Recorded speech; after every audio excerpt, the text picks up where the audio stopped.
Good morning and welcome. You are joined for the Woman-Owned Small Business Certification webinar. I am the host. My name is James Forrest. I'm the program coordinator for Norcal PTAC. We're putting this presentation on in partnership with the New America Community Corporation, specifically the Women's Business Center in San Jose, as well as America's Sbdc, specifically the Northern California Network. Our main presenter today is Nancy Pigeon. She is a procurement specialist with Norcal PTAC, and you're in excellent hands with her. And before we get into that, with her content, our collaborators are going to say a few words. We have Asbury Lockett, who's the director of the WBC, as well as the client manager, Linda Lee.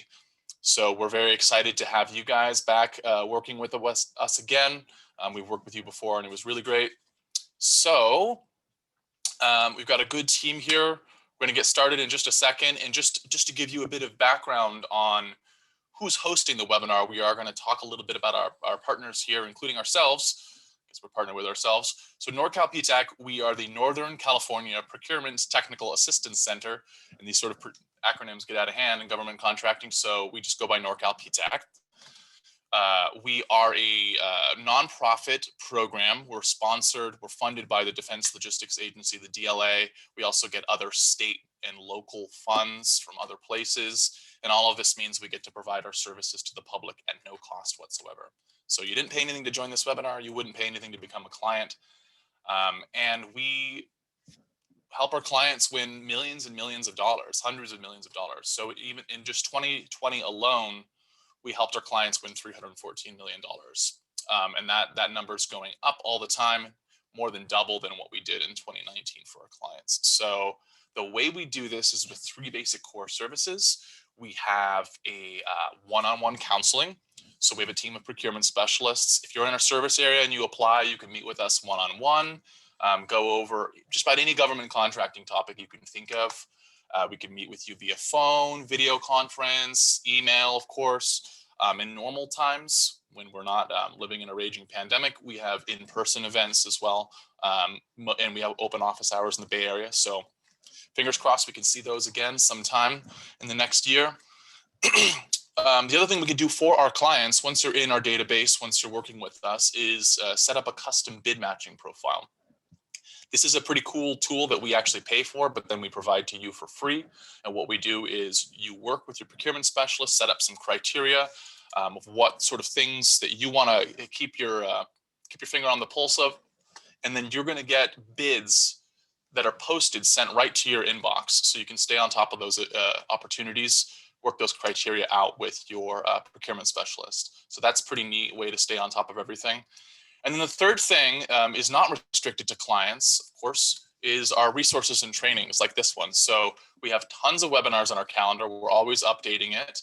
And these are available for anyone to join from anywhere. So you don't need to be in a service area. You don't need to be a client. You don't even need to be a small business owner. If you're just thinking about it, you can join. So you can find more events on our webpage, norcalptac.org/calendar.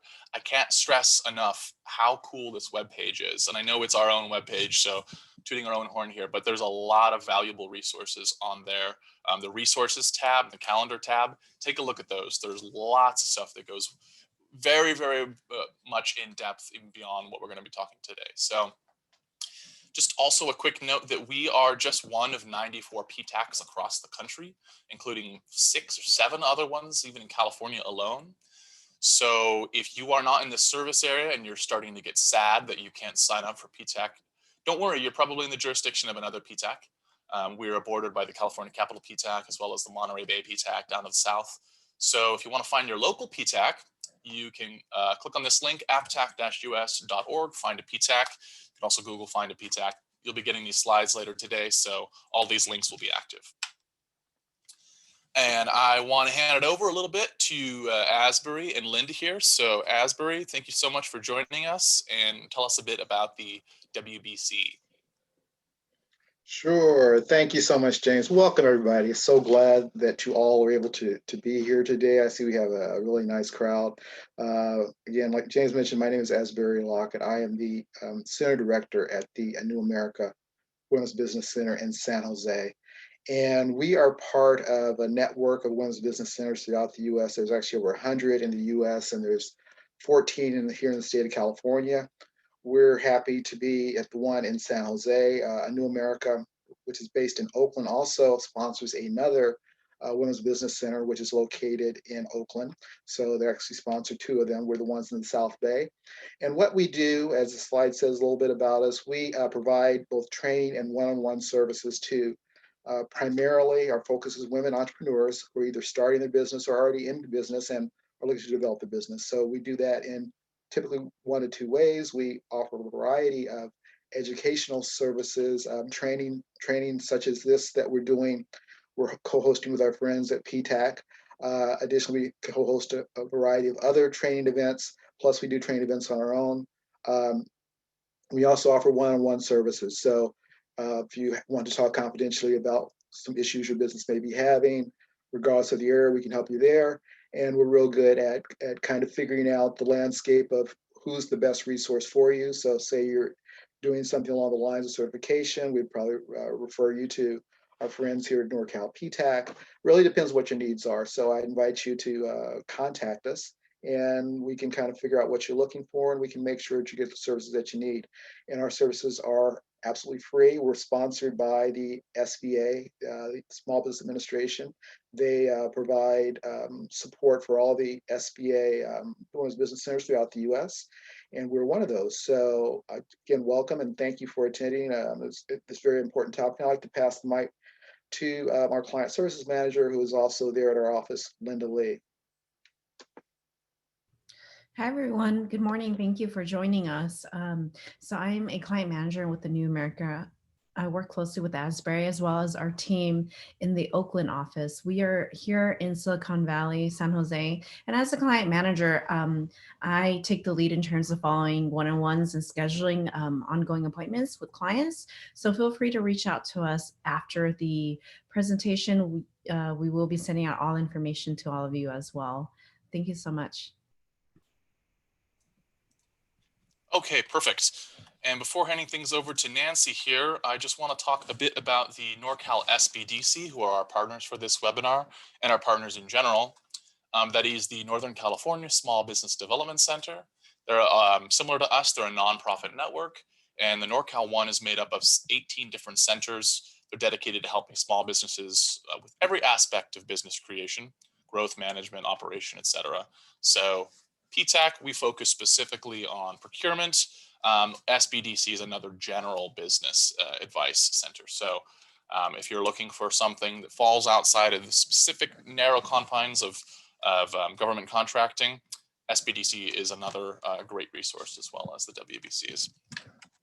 And I just want to point out real quick that we do have COVID-19 resources on both of our websites, Norcal Sbdc as well as Norcal PTAC. So take a look at those, both how we can help with the COVID pandemic and how we can react to the economic impact of the COVID pandemic. So every little bit helps, I know. Before I hand things over to Nancy, I just want to give a couple housekeeping notes. But another reminder, since this always comes up, we will be providing the slides in PDF. All those links are going to be clickable. And we're also recording right now. This recording is going to be uploaded to YouTube, posted to our website, and shared with everyone later today. So the Q&A and the chat, we have two ways of communicating with one another in this version of Zoom webinar. We want to use the Q&A for questions about content that you'd like read aloud. So if you enter a question into the Q&A, is my assumption that I will be reading it aloud to the presenters, and then Linda, Asbury, and Nancy can decide who's best suited to answer it. We'll be getting to the Q&A at the end of the presentation. So, oops, I think I've just started clicking everything right now. We will be, yeah, we'll have some time for the Q&A at the end. So enter the questions once they pop into your head. That's totally fine. If it's something simple, I will answer it before then.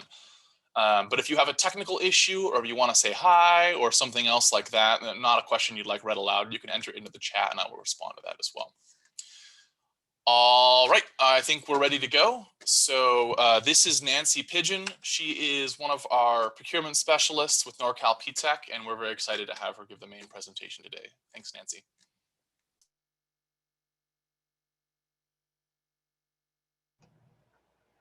Sorry, I had to wrestle control back with my mouse. I think we're one slide ahead there. I won't touch it anymore. There we It's go. yours. Okay. We don't have to battle over the control. Okay. Okay. Yes. Good morning, everyone. As James said, I'm Nancy Pigeon, one of procurement specialists here at Norcal PTAC. Just a little background. I'm a former contracting officer. I work with the Department of Interior, Department of Veterans Affairs, and a civilian in the Air Force. And I was also active duty military in the Air Force as a contracting officer. So I have a pretty good background in contracting, and I'd love to share my knowledge with anyone who's ready to get started in government contracting. And today we're going to walk through the Small Business Administration's Women-Owned and Economically Disadvantaged Women-Owned Small Business Program and Certification. And just on this screen, just a little disclosure, the information provided in this presentation and the information is accurate to the best of my knowledge. However, some information may have changed since compiling the slides and may change over time. So they're accurate as of now that I know. So our agenda for today, we're going to discuss the purpose and the benefits of the WSB EDWSB program, as well as the program requirements. And then we'll go through the path to becoming certified.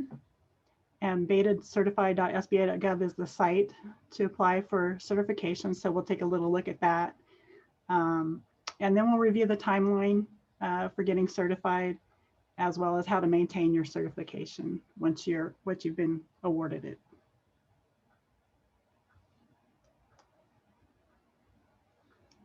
I'm just gonna, there we go, okay.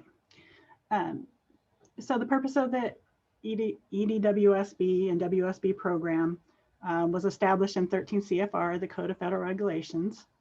I provided a link here if you would like to go and read the entire regulation to get the full scoop on what was put into law.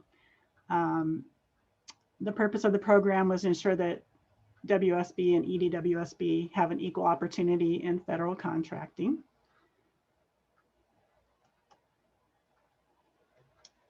And so some of the benefits of the WSB, EDWSB are the solicitations for contracts can be exclusively set aside for the WSB, EDWSB, so that only those business can bid or propose on those solicitations, guaranteeing that a woman-owned small business will receive the contract.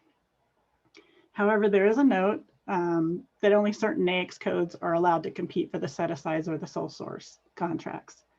And these NAICS codes are for industries that are historically male-dominated, and the women-owned set-asides are meant to promote the development of women-owned business in those industries. I provided a link here to the NAICS table where you can find your NAICS and see if it's included. As you see here, I have Office Administration Services, which if you apply for the EDWSB, that's one of the set-asides you can have. They distinguish which NAICS code is a EDWSB and which is a WSB. And under certain conditions, we're talking about the sole source here now. They can also sole source to a woman-owned small business or a EDWSB, but the only caveat to that is that there's no expectation that another woman-owned small business or EDWSB can compete for it. If there's two, then they would compete it.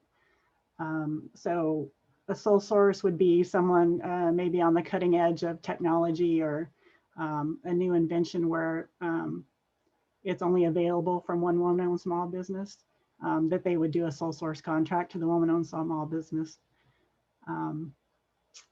And there is a ceiling on that, 6.5 million manufacturing NAICS codes and a 4 million for other NAICS codes for the sole source. There's also great opportunities for subcontracting preference. All prime contracts typically have a subcontracting goal that includes women-owned small business, veteran-owned small business, and just small businesses in general. So by becoming certified, you could get a subcontracting preference with the prime as a woman-owned small business. And then there's also the potential for additional mentorship opportunities, such as the mentor protege program as a woman-owned small business. So there are several benefits to getting the certification.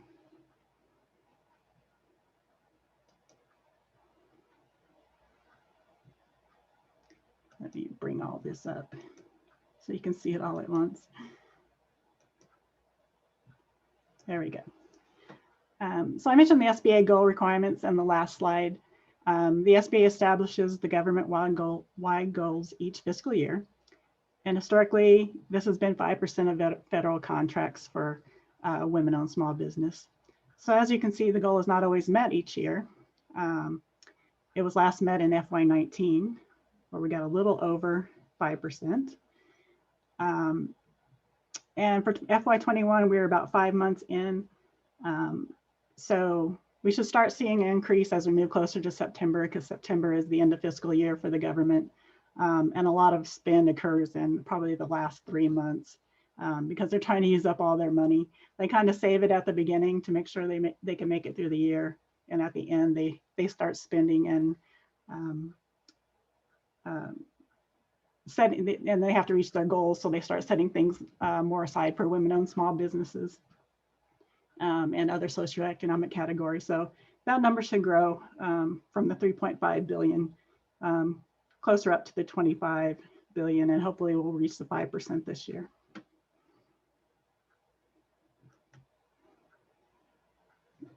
Just gonna get a little drink. I'm sounding a little froggy.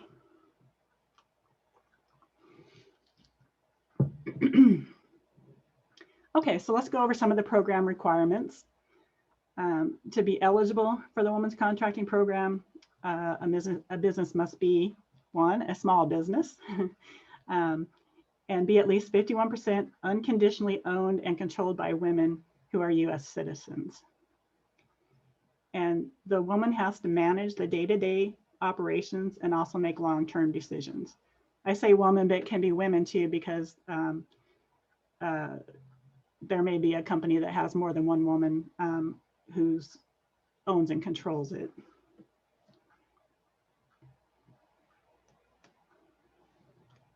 So unconditional ownership, let's talk about a little bit more.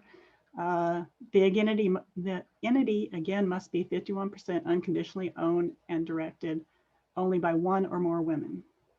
Direct means direct ownership can't be held by another company or any type of trust or other ownership combinations except for a revocable trust.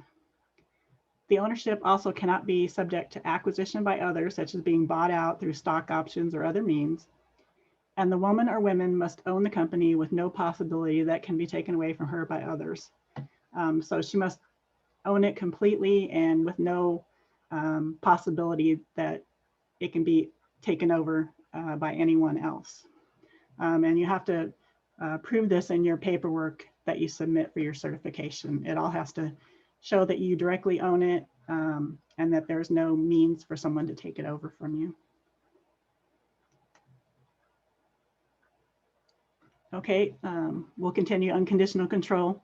The type of business, partnerships must have 51% of each class of partnership interests unconditionally owned by one or more women. And LLCs must have 51% of each class of member interests unconditionally owned by one or more women. And corporations must have 51% of each class of voting stock outstanding and 51% of the aggregate of all stock outstanding unconditionally owned by one or more women.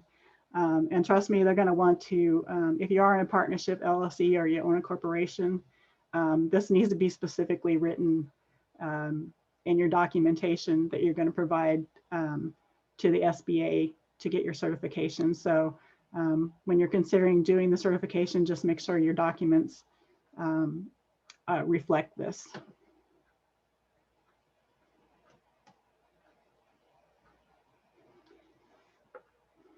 And then along with the unconditional ownership, we have unconditional control. The woman must control long-term decisions, which includes the ability to unilaterally exercise the power common to a corporate board of directors. In essence, all decisions must be made by the woman with no one having the ability to override the decision.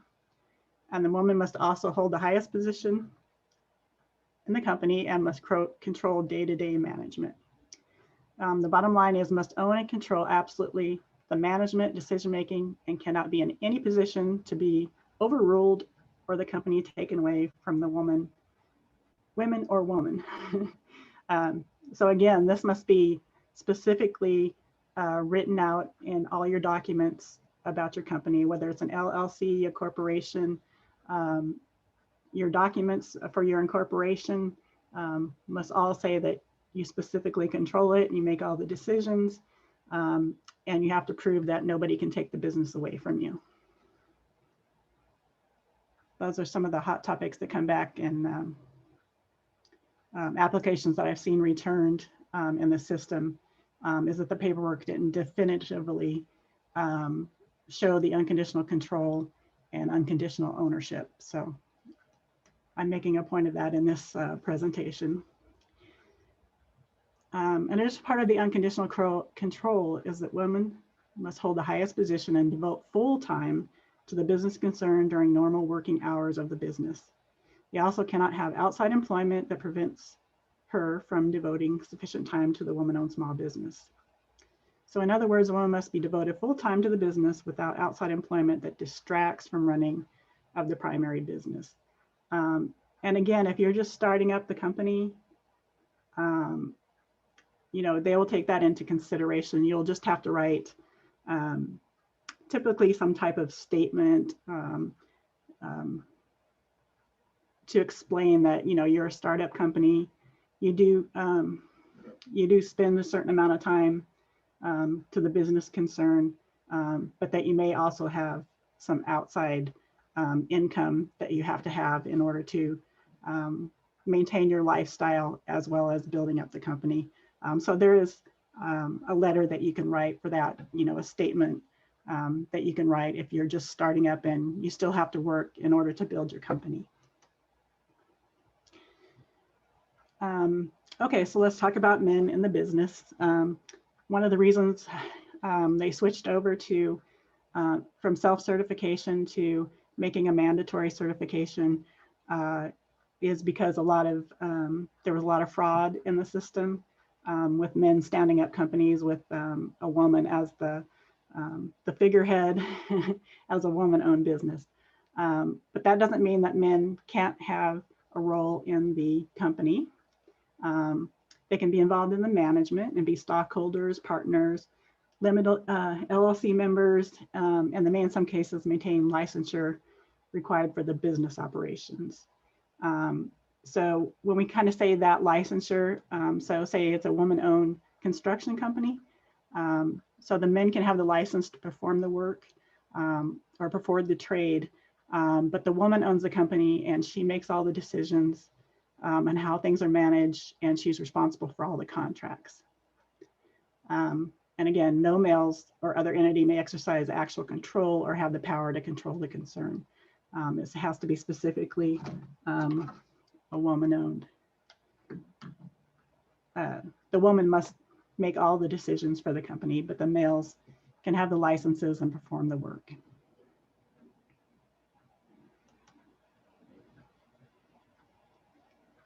Okay, now we're switching. We were talking a lot about the woman-owned small business. There is a economically disadvantaged woman-owned small business certification. And in the woman-owned small business, it's a bit easier to do the certification because you don't have to provide a lot of this information about your economics and your finances and things like that. So consider carefully if you want to do the EDWSB, and I look at those NAICS codes to see if you're in that category before you provide all your personal information out for this certificate. I don't want to discourage you from doing it, but it is a lot of work to do the EDWSB, a lot to prove So just a caveat on the Edwsb requirements. So to qualify for the economically disadvantaged business, you have to meet all the requirements of the Women's Contracting Program, which we just discussed. You have to be owned and controlled by one or more women, each with a personal net worth less than $750,000. You have to be owned and controlled by one or more women, each with $350,000 or less in adjusted gross income, average over the previous 3 years. You have to be owned and controlled by one or more women, each with $6 million or less in personal assets. And now there are some things that you do and don't put into each one of these categories. And I have it on the next slide. No, actually, I think it's on the slide after this one. So for your income, if your woman's adjusted gross income over the past 3 years exceeds an average of $350,000, the SBA will presume that you're not economically disadvantaged.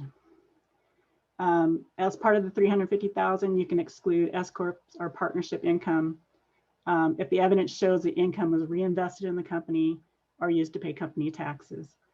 So of the 300, if you make more than 350,000, but some of that was put back into the company or to pay taxes, then that will decrease your 350,000 average income. And the income includes all sources, not just W-2. So if you're not taking a W-2 as an owner, but you're doing ownership draws or bonuses, or you're receiving company stock in lieu of cash, that income is included, not just your W-2.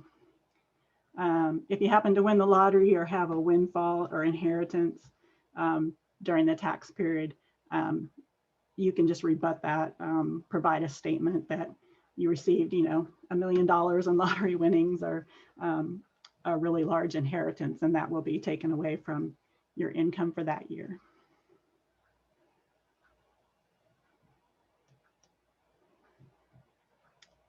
Okay, so here's the adjusted net worth, must be under 750,000, and that includes the equity in your residence, the equity that you have in the business, income from the LLC, S Corp, or partnership income, again, if it was invested back in the company or used to pay company taxes. It also excludes funds in a 401k or any similar retirement account. So then your unadjusted net worth must not exceed 6 million. And 401ks are excluded, and your primary residence and the EDWSB is included. I know it's a lot of information to get through and understand. Okay, and again, we're talking about EDWSB here. The woman must submit financial information for the spouse unless you're legally separated. And the spouse's financial situation will be considered if the spouse has a role in the business or has lent money to the business, provided credit or financial support to the business, or guaranteed any loans for the business. So your spouse's finance will become entangled with yours if he happens to do any of this. And the spouse's financial situation may be considered if the spouse's business is in the same or similar line, the spouse's business share a similar name, website, equipment, or employees. So they would consider that part of your finances because you're probably using, are you using finances for the website, the equipment, the employees, they're intermingled. And so your spouse's finances would be included in any of the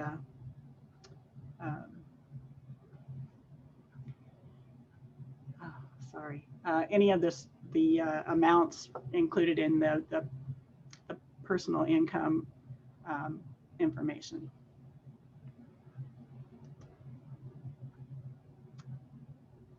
Okay, now we're going to get in the path to be certified. And this is something that we at Norcal PTAC, we can walk you through. If you'd like to sign up and become a client, we can go over all this again with you one-on-one and we can also help you do this path to certification, because you must have a DUNS number and you have to be registered in SAM prior to applying, and we can help you with that. And as of July 15, 2020, which is almost a year now, there are 2 ways to become certified. You can certify through the Sba certification site, which is free, or you can certify through a third-party certifier, which usually charges a fee. We can talk about self-certification for a moment, but it's no longer accepted as of October 15, 2020. But if you happen to be self-certified and you hold a contract with the government currently, your self-certification is still acceptable for the term of your contract. So if you have a multi-year contract with the government, your self-certification continues for that period of contract. However, you can no longer self-certify as of October 15, 2020. And if you're still relying on your self-certification, you need to certify prior to award of any new contracts. And I know contracting officers are looking for the woman-owned small business certification now. So if you put in for a woman-owned small business set aside and you actually don't have the certification, but it's in the process, then the contracting officer is supposed to call the Sba to have it expedited so you can receive the award. So that's what's happening right now. We're almost a year into this new certification program. So that's in theory what's supposed to happen. So if a contracting officer comes back to you and says they can't award it because you're not certified, you need to let them know that they're supposed to call the Sba to get it expedited so you can get the award. Those are part of the rules of the certification.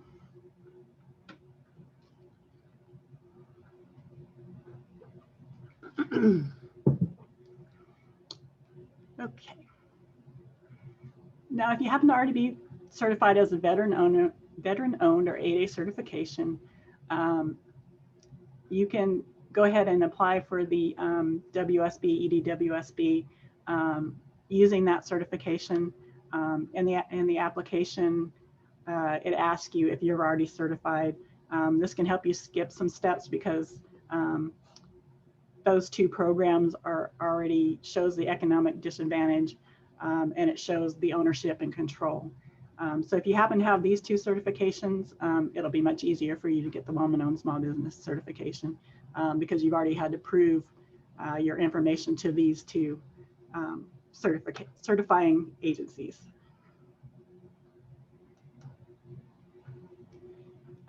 We talked a little bit about the third party, and again, this is where you have to pay for the certification. And these are the 4 third-party businesses, and I provided the links here if you want to click on it. If you don't feel like doing the certification yourself and you want to have someone help you through it and you want to pay, you can go to one of these 4 agencies for that. Or you can come to PTAC and we'll help you through it too. The caveat is they use approximately the same standards as the Sba for certification, but they may require different information than what the Sba does. And they don't use all the same processes for reviewing documents. And the Sba can still request additional information to verify your eligibility. Now you still, even though you go through the third-party certification, you still have to go into the system and apply for the woman-owned small business in the system, and you would just upload your third-party certification to get the woman-owned small business certification. So it's not like these businesses are going to do it all for you. They're going to certify you that you have all the documents, but you still have to take the step of going into the website and applying for the WSB, but just using their documents that say they certified you.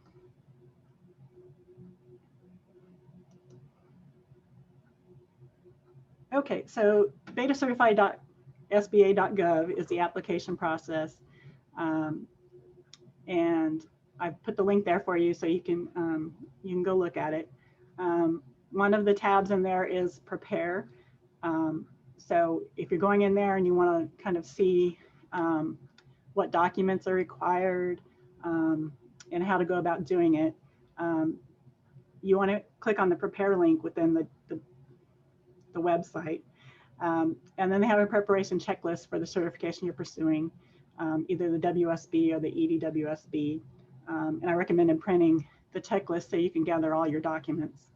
I recommend putting them in electronic form. Well, they need to be in electronic form, but I recommend keeping them all in one folder, say WSB certification documents. Put them all in one folder, because once you're in the application, it's much easier when you have to upload just to go to that one file and upload your documents.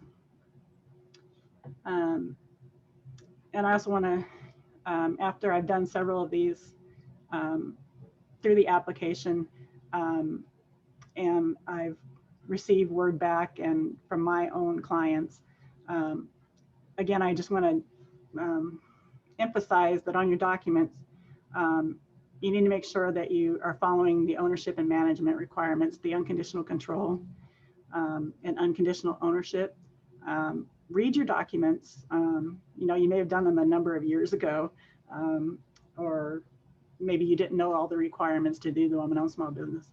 So please make sure all your documents do show the ownership and management requirements, because a lot of people get rejected, and it's usually for these documents that don't show the full control, full management, and other information that's required.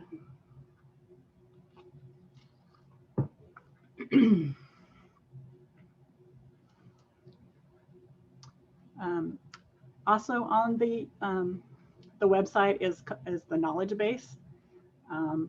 And here's where you can find the training media. They kind of have videos of how to apply and submit before you apply, everything that's listed here, a user's guide, the checklist, quick start guide, and some facts that you can go read. So highly recommend going to the site if you're interested in applying, and reading all the information before you get started, so that you can have all your documents prepared.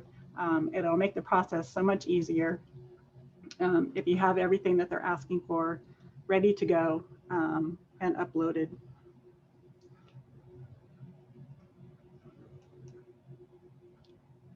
Okay, let's talk about the review timeline. The SBA will not review incomplete packages. So it'll say submitted, and then they will review it. If it requires additional information, it'll be returned to you.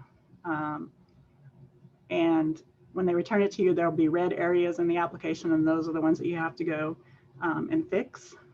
A lot of times it is such things like meeting minutes weren't uploaded, or the document doesn't show the full control and ownership, and things of those matter. So that's why I'm saying it's very important to have your documents ready when you go into this. Once it is accepted, well, they'll advise you in 15 calendar days whether the application is complete and suitable for evaluation. If it's not, they will kick it back to you to make the changes. The SBA will make its final determination within 90 calendar days after receipt of a complete package. However, they are quite backed up at this moment, so it will probably take longer than 90 calendar days after the receipt of your complete package. Again, the full review started in October, and so there was a huge influx of applications, and so they are a little bit behind, and I wouldn't say a little bit, they're a lot behind, and so it's just a lot of patience to get done. But like I said, if you are submitting a bid for something that's a woman-owned small business set aside, and you're still in the pending category, and you happen to win the bid, the contracting officer should be calling SBA to try to get your certification expedited. So please remember that if the contracting officer comes back and tells you something different.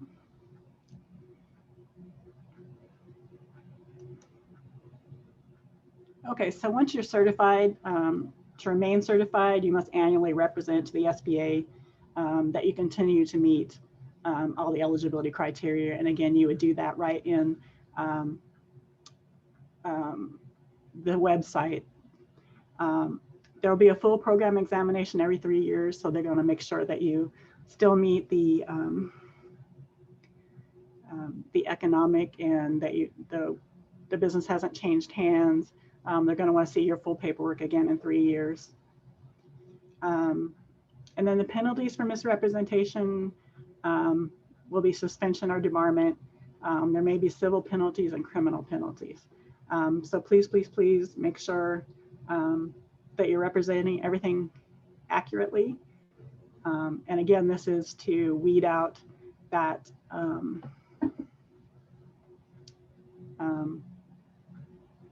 that fraud that was occurring in the self-certification program. This is what the website looks like. So here's the one with prepare. You can do the am I eligible if you like, but you can apply for the woman-owned small business.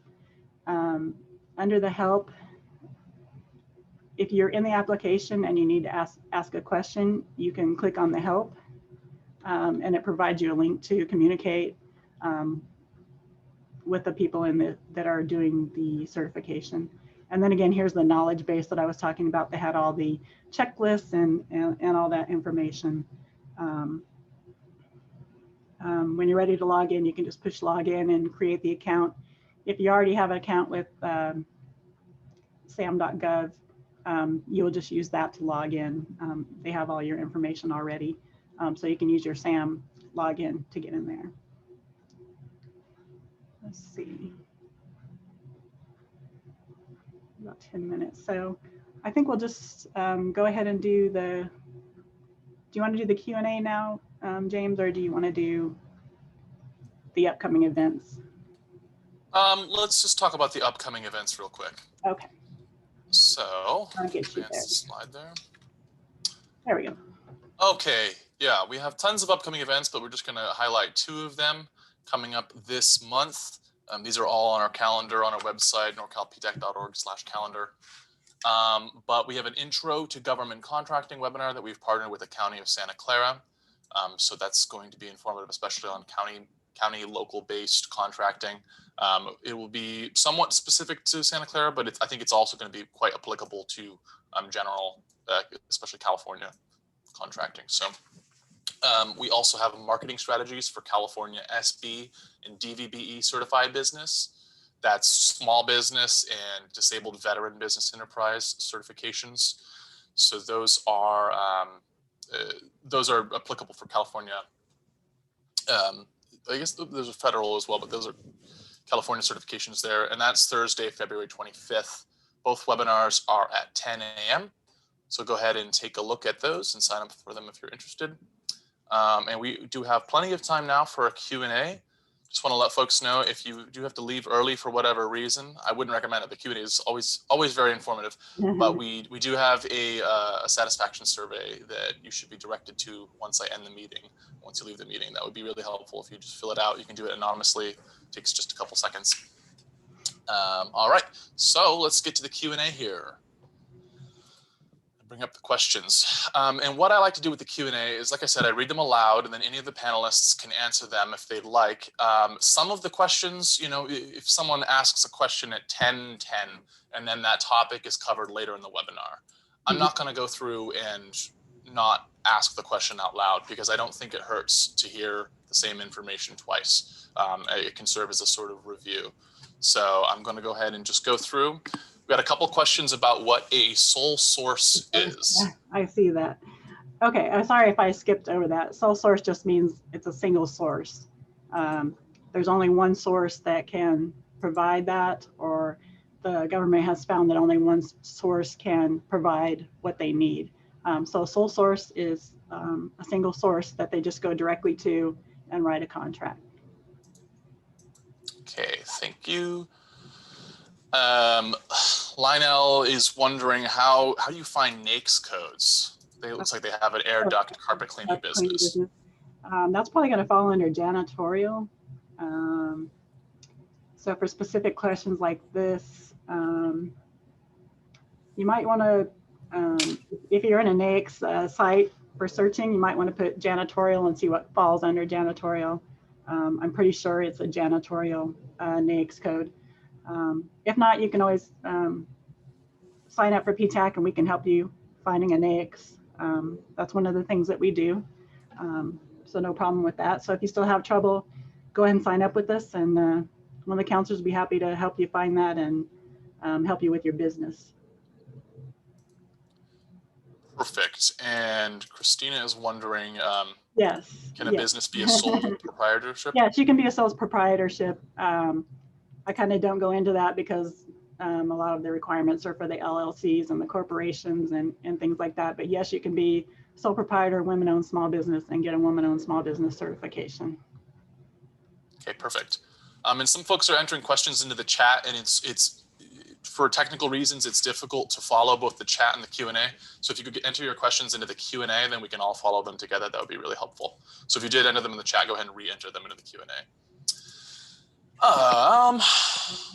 Okay, so Cynthia is having a problem where she applied for WOSB back in September.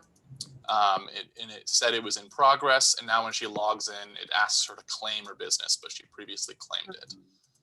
Is there any? She feels a bit stuck with that. Is there anything you can say about that? I don't know if she can. Well, she's already working with a PTAC counselor. In Missouri, yeah, not in Missouri. Okay. I started to say there is a way I can maybe look in dynamic small business search to see if it's showing as in progress. But you might also want to click on the help button that was in the website and send them a message. I don't know if you've done that already, but you can ask questions to the SBA using that help link and just ask them the question. It sounds like if you claim the business, that means, are you sure you're logging into, because usually claim the business is at the very beginning of the process. So it's kind of hard for me to give advice when I can't see what you're actually doing. Right. If it veers into situations that are too specific to a particular client, say something general about it, and keep working with your procurement specialist as well in Missouri. Yeah, I would say, click on that help button and send a message to the SBA and ask them why it's doing that and if your application is still in process. Perfect. All right. The DBE is the California Caltrans disabled business entity. It's different than the federal, although it is a federal program. I know that sounds weird. But you apply for the DBE to work on federal contracts with Caltrans. And yes, that's totally different than the women-owned small business certification. Women-owned small business is only federal. If you're curious more about DBE, the Disadvantaged Business Enterprise Certification, we have webinars on that on our website as well. So yeah, if you look at our past webinars, and I think we have one coming up too. We've always got stuff coming up. I'd have to look we at the always calendar. have stuff coming up. So yeah, if you want to become a client, we can definitely put you in touch with one of our DBE counselors that work on those. That's certainly something we can help with as long as you're in our service area. Otherwise, contact your local PTAC. We all offer the same basic services. All right, Subarna is wondering. This is specifically directed towards Linda, but I'm not sure if that's. Oh, okay. I don't. It actually sounds like it was directed towards you, based on content. We're a company owned by 2 women. My question is to you: is if one of the women is working part-time and the other's working full-time, do we still qualify to apply for the WOSB certification? Right, and I was talking about doing that. The statement of qualifications or the letter explaining. You can still, because you are a full-time woman managing the company. And if the other one is still managing the company, but she has to work part-time in order for you to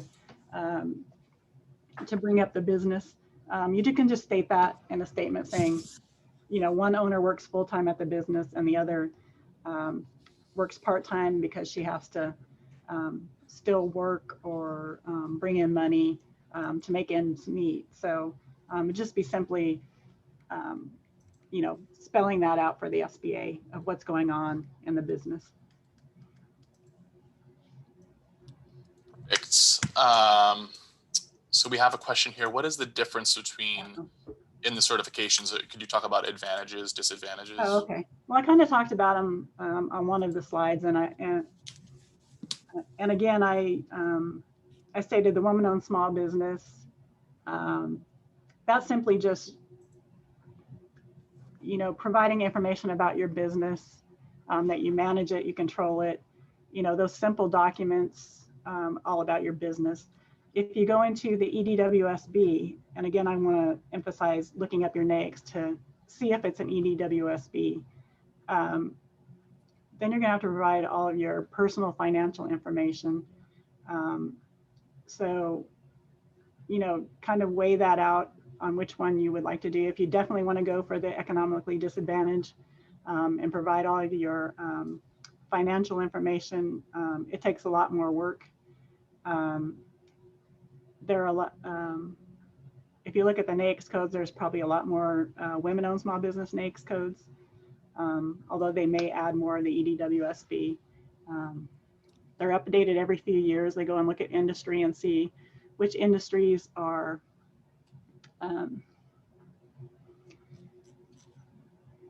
mostly male dominated, and then they'll add the women-owned small business under those NAICS. And if they want to bring up the economy in certain areas, they'll do the EDWOSB certification. So I hope that answers your question. Do you have to choose between those two certifications, the EDWOSB and the WSB? Yes, when you first start out, you have to say if you're woman-owned or if you want to go for the EDWSB. It'll ask you about your finances if you qualify for the EDWSB. If you say no, then it'll just do the WSB certification. If you say yes, it'll do the EDWSB certification, and then you have to provide all those the tax returns and your all the information about all your finances, including your husband's finances. And so the EDWOSB includes the WOSB, so to speak. Is that right? At the very beginning of the application, it'll ask you if you consider yourself an economic disadvantaged woman-owned small business. all right? If you say no, you just fill out the woman-owned small business application. If you say yes, you fill out the woman-owned small business application and the economically disadvantaged woman-owned small business application. There we go. Okay. Yeah. Okay. Perfect. Can startup companies still apply for this? Can startup companies, if you're a woman-owned small business, you can apply. Perfect. As long as all your information indicates, all of your startup documentation indicates that you are a woman-owned small business. Right. So yeah, someone else also had a question. Saida was wondering, is it true that someone needs to be in business for a year before applying for this certification? No. No. Okay. So if you're a startup, you can get right to it. How long are these certifications valid? Is there an expiry date, or do you need to? Well, like I said, I think it was on the last slide. You have to revalidate every year, and then there's a full review every 3 years. Okay, perfect. Should you apply for your LLC first if you already have your DUNS number and EIN?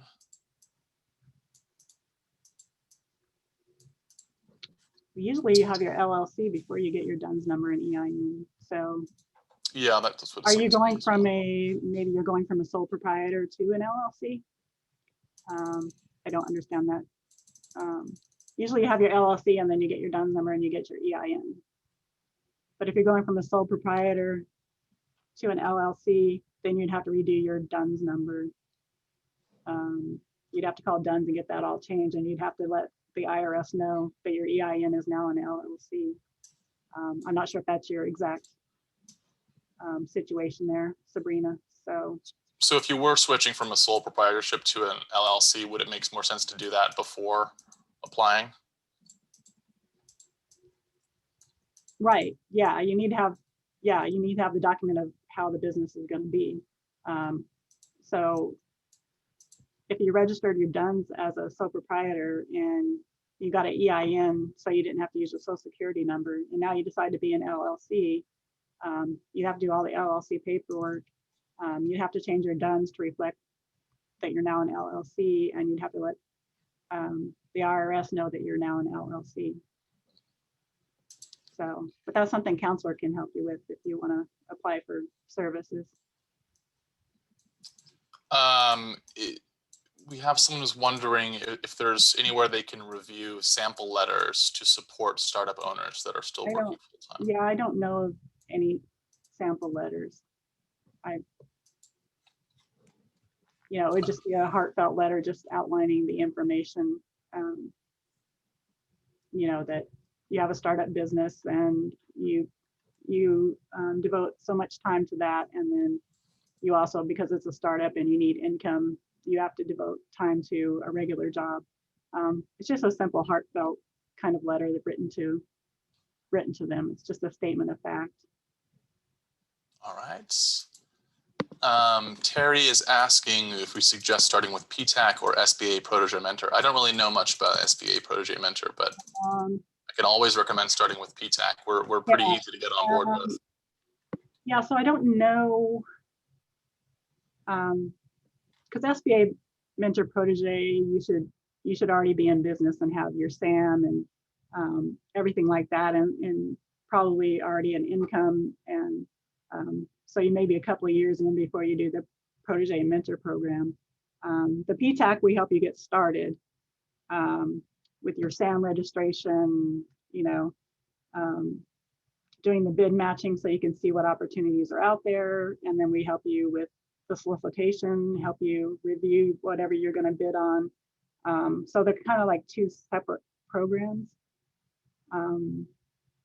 So I don't know if that answers your question or not. I guess it's going to depend, Terry, where you at in your business. If you need help getting into government contracting, it would be PTAC. If you're already in business and you just want someone to help you, you could do the Mentor Protege program. So I can say it depends. Okay. So Eva's asking, I first established my business in California and then I moved and established it in Pennsylvania. So how would I go about getting certification? Which state? Oh. All right, you dropped all the way down. Are we not answering the? I'm not necessarily doing them in order. Oh, okay. Sorry, I thought we were going in. Right now we have 27 questions.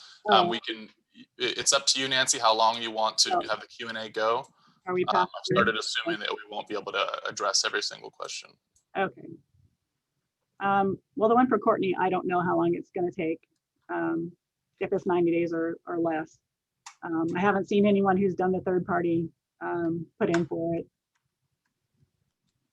So Courtney was asking if you do one of the third party certification partners, not SBA, will it take less than the 90 days Nancy was talking about?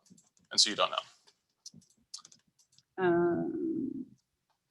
You have to be a U.S. citizen for the certification for the one for Priden. Okay, yeah. And then let's see, Amethyst is wondering, what qualifies as a job that would prevent sufficient time dedicated to my company? Well, yeah, I guess it depends on if it's a startup or not.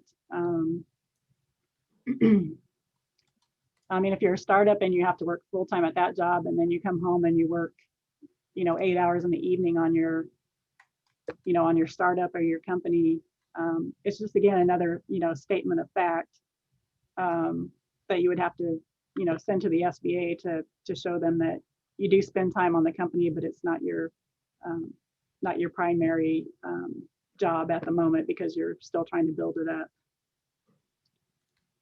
Okay. Let's see, Well, it's not a state. Oh, I'm sorry. Did you want to read that one again? I think it's helpful to read them aloud first because Yeah. not everyone can see the questions. So I keep forgetting not everyone can see the question. Yeah, so Eva wondered about moving to Pennsylvania from California and reestablishing her business there. What should she now get her certification in Pennsylvania? Well, it's a federal certification, so the state doesn't matter. I don't know if you just need to submit the information for your Pennsylvania business for the certification. It's a federal certification, so the state doesn't matter.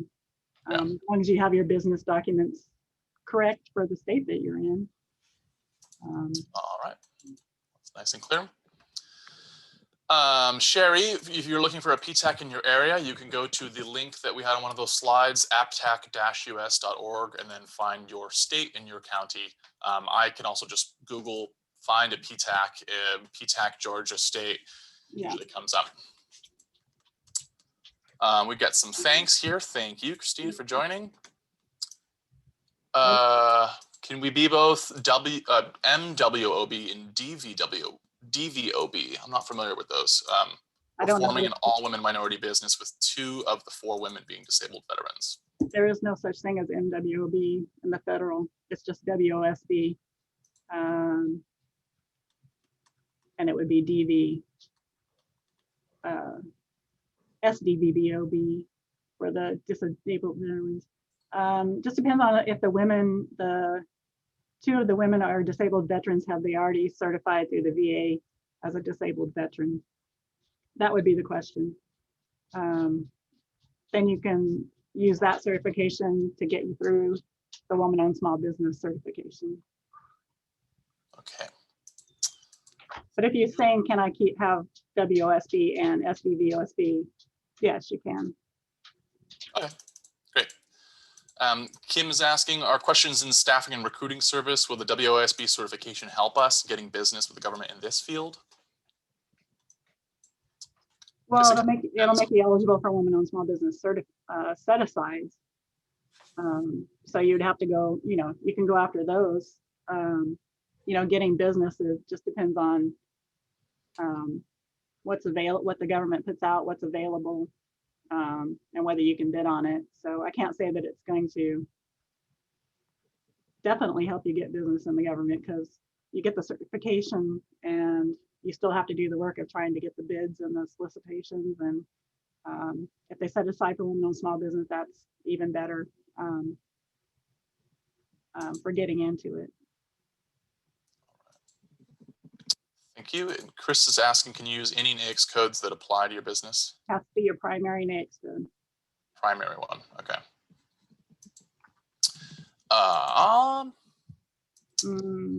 Nope. No, so Christina's wondering if she should come into our office. 2 things. One, our service area does not include Sacramento. So take a look at our website. You can check out our service area. We're all the coastal California counties north of Santa Clara, and then the inland counties of Trinity and Siskiyou and Shasta. So we don't include any of the inland area other than that. So you would be looking at the California Capital PTAC. And I don't believe any of the offices are open. So the best thing to do is to apply through their website.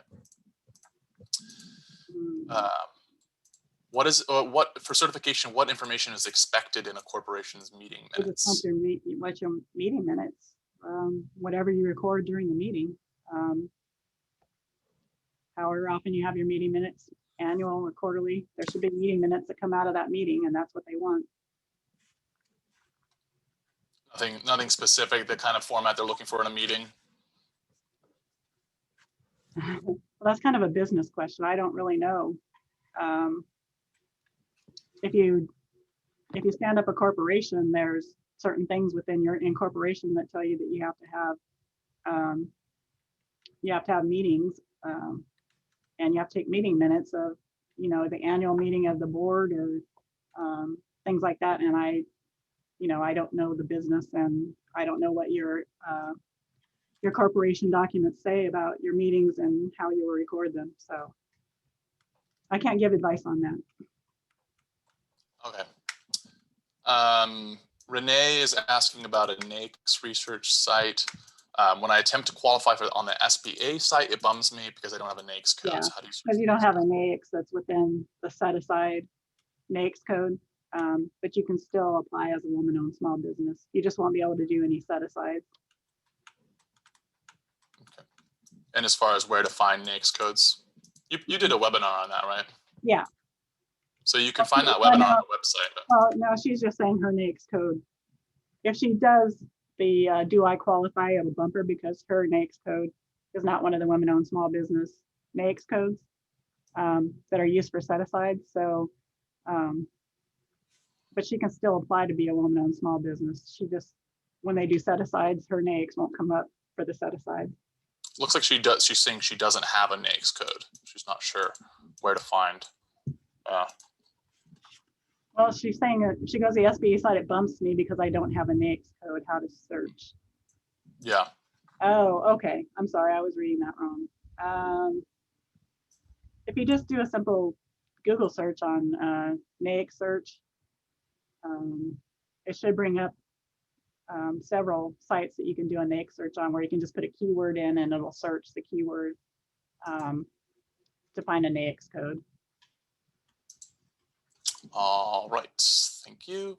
How many more do we have? We've still got 23 more. So it's, oh my gosh. Okay. Technically the webinar was an hour long. And so we've reached that hour mark now. So if you want to do a couple more questions or if you want to call it now, either way, if you guys have questions that you felt weren't answered, you can go ahead and email me at info@norcalptech.org. We'll see what we can do. Yeah, why don't we do that? Because I know it's getting a little long. And sure. Yeah. All right. Well, first of all, thank you everyone for joining. This was a really great opportunity to connect with all of you. We hope to see you again soon at future webinars. Take a little look at our website for those. If you're in our service area, please do apply. We are quite friendly and we want to see you in our database. So also huge thanks to Asbury and Linda for partnering with us. We really appreciate you guys as always. And big round of applause for Nancy for putting together this content and delivering it. Yeah, and any of these questions, please send them to James and he can get them to me and I'll answer them. So sorry we ran out of time. That's great. We got a lot of participation. We only have a certain amount of time we can really dedicate towards it. Yeah. But thank you so much for all your questions. We love the engagement. Yeah. Thank you very much, everyone. All right, and just another reminder, everyone's going to receive the slides and the video later today, and you'll be redirected towards a satisfaction survey once I end the meeting. And we would really like if you just fill that out. It just takes a couple seconds. You can do it anonymously. So thanks again, everyone, and hope you have a nice rest of your day. Bye-bye. Bye.